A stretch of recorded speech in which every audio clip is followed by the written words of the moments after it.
everyone, welcome to episode 19. Today I'm with Lyla Ramsey for the second time. You might recognize her from episode 3 I know, it's if you're watching this on YouTube, and it's been many months, so I wanted to have her back on. Today we're going to be talking about God answering prayers, because I think that's such an important thing to talk about, and most of the time we don't realize that we are actually living in a prayer, like it's been answered. And so Lyla just had this great idea, so here we are. Okay, so maybe instead of asking your testimony, I'll ask you how God has been working in your life recently, or since the last time we talked to you. Okay, so it's been kind of like a roller coaster. I mean, I feel like that's with everyone, but I felt after CIY, I mean, it's kind of hard coming off that like camp high in a way, because you're just around the Word so much more, and you're with people who I like want to learn more and grow in their relationships. So that's been kind of hard, not being around those people and just being around like worldly worldly people and not like equally yoked people, if that makes sense. So It's hard. yeah, but I feel like I've gotten in the Word a lot more since last time I was on here. Like, instead of like doing it when I feel like it, and like doing just like one chapter a day or something, I'm doing like more and more, and I'm doing it every day. And I've gotten better at doing it before school too, just like waking up and then spending that time with God and not just like waiting until like not being lazy about it. So Yeah, I've been really proud about her for doing that. She's been reading the Bible more than I have been, and like she just keeps constantly sending me and Jackson like her notes, and I'm just like, look at you go. It's been really fun, like just reading everything that you take away and how many times a day that you're reading your Bible. And I love it.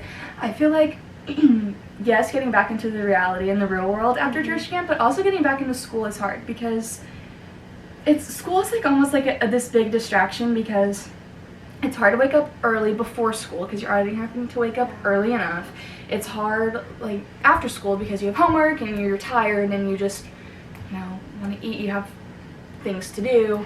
So I will say, and like I do read 2 chapters a day, but I don't wake up early enough to read them both in the morning. I need to get better at doing that. But well, not necessarily. I mean, you're still reading 2 chapters a day.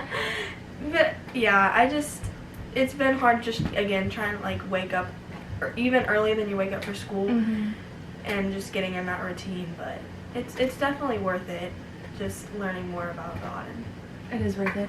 And also, I have been taking my Bible and Bible journal and everything to homeroom, like on the days that we have homeroom and I'm not feeling like waking up that early. And Lyla and I would do that together last year too. And so I think it's just good if you do have a time like that. Like Jackson has a study hall. I point at him because he's right over there. Hi. I know. I'm here. But it's, I think that's helpful too, or just like praying during your passing periods. Okay, but anyways.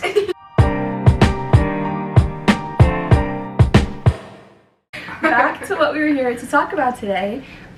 What is one example of how God has answered a prayer of yours? So one of them was, I recently moved. I feel like I've mentioned this before, or you have. But I moved last summer around this time. Actually, no, not around this time. In like the summer, beginning of summer. And that was really hard, especially going to a brand new high school, not knowing anyone like at all. Everyone that I knew and was friends with was still up in Indy. So really not having anyone to like connect with, or like you don't know people like who have the same interests as you. But I feel like when we moved here, I got directly into volleyball, and that's where I met you. We were equally yoked, so I was just like, well, I don't know if like anyone here is. And then I started like doubting, like, oh my gosh, I'm not gonna find any friends. And then I don't know when it was that we started like really like connecting and like reading our Bibles together, going to the same youth group, and I think it's in January. It took us a little bit. Yeah. It was after dance. Yeah, because we had only been talking for anyways. But yeah, I feel like I prayed so much about trying to find just one person who like has the same interests and is equally yoked, and I feel like he answered that prayer with her, because there really isn't anyone else who I know besides, like, Jackson and Emery, but I didn't know Emery until later in the year, but I feel like just God bringing her in my life really helped, because before I moved, I feel like I really wasn't consistent at all. Like, during the summer, I'd read my Bible. It wasn't even reading my Bible. I do the Bible plans on the Bible app, and that really isn't reading your Bible at all. But I feel like as I spent more and more time with her, I felt like I was like, I just began to, like, grow in my faith, and I feel like that was God too, like, him working through her to work through me in a way. So yeah, that was an answered prayer, definitely. So yeah. So sweet.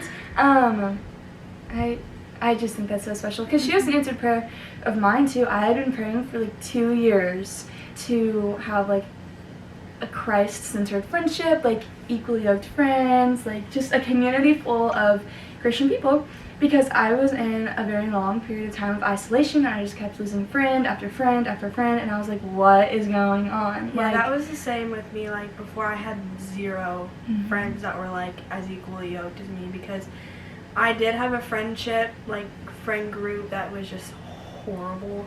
Like, I really wasn't even a part of the friend group. It was really just them, like, I didn't realize it, but I think they were just, like, they were using me in a way, because they wouldn't even want to hang out with me when I'd asked to do things, and they'd just kind of blow me off, and I was like, oh, it's fine, like, and then they'd turn around, and then they'd act like they wanted, and I just kept taking them back and stuff, and it was just not healthy.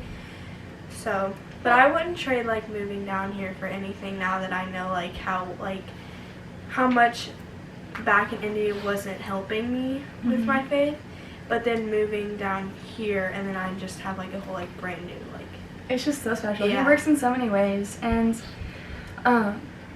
yeah, so like we both kept losing friends, like we weren't in a good situation, and I was currently homeschooling because this was in middle school, and I was like, Mom, like, I don't want to go to this high school because, like, I know everyone there, like, I'm not going to be friends with them, like, we just won't connect. And then I was just talking about this a couple weeks ago, but all of my friends now, they weren't at North. Like, I seriously didn't know them until this year. Like, Lyla moved from Indy, Emery was homeschooled, Jackson doesn't go to North, and, like, some other people from our friend groups who are, like, equally yoked, and, like, we had this whole Bible study together, they don't go to North either. And it's just cool. Like, I never would have known them. Yeah. Like, God just has a way of bringing people together and taking people out of your life, and I feel like especially Romans 8:18 really was, like, the main, like the verse that of my life. We would just cling to it the most because we just were trusting in His plan. Like, we don't know what's going on. We don't know why these people are being taken away from us. Yeah. We don't know why we're alone right now, but it's obviously for the better, because Romans 8:18 is the pain and feeling now won't compare to the joy that is coming. And literally, like, we are so abundantly blessed with these friendships that we keep developing and growing and learning. And, like, even Faith is like a big sister to us, and she is 22. Like, she just turned 22. And, like, she just is so, like, I can go to her for absolutely she's anything. our mentor. Yeah. We have discipleship with her. So God can answer prayer in 3 ways. He can either say yes, no, or not right now. And so I've been praying that prayer for 2 years. So His was like, not right now. And then, like, it just sprung up on me. But what advice would you have to people who are in, like, a not right now, or like a prayer that was answered with a no? I think if your prayer was, I'm gonna explain them both. Okay. If your prayer was answered with a not right now, you can trust, you can have 100% confidence that He's gonna fulfill it somewhere down the road. It may not be in a week, it may not be in a month, but, like, say 2 years down the road, you're gonna thank God for, like, everything that He's put into your life just by saying not right now to the thing you thought was better in that moment in time. But then you're looking back on what you prayed, and you're like, wow, like, He really answered my prayer, but in a way that I didn't think so. So that's how, in, like, my words, He could answer with a not right now. But if he answered it with a no, I feel like if he answered it with a no, then that means he knew what you wanted, but he knew that it wasn't going to be right for you down the road. And if you were wanting to still like have a relationship with him, and if he would have fulfilled that no, he knew like that wasn't going to be right for you in his relationship with you, and he knows an even better way to answer that prayer, if that makes sense. Right, because he has a plan way better than we can ever imagine. He knows like your plan before you're even born. Exactly. Like he knows everything that's gonna happen, and he knows that he can fix any little thing. Because we think we have control over our lives, but we don't. I mean, you can pick out what you're gonna wear the next day. Yeah. But like over the big things, like we don't have the strength to do that. Like 10 years to come, we don't really necessarily know what it's we're not gonna do. on us. He picks it out and plans it. Yeah. I mean, just bringing the people I need in my life to help